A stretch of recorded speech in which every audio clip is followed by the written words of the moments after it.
Wazee kuna grupu wazee. Nipo na fundi hapa Dr. Ali.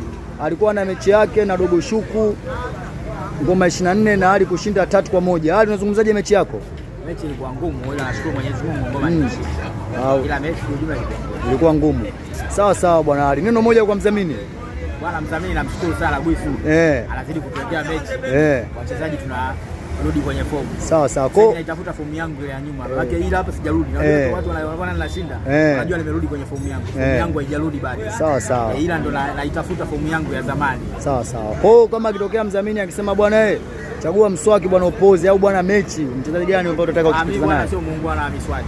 Napenda wewe mtu wa mechi.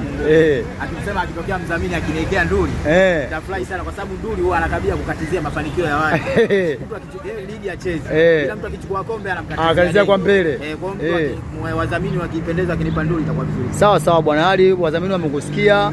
Karibu sana Manyanya.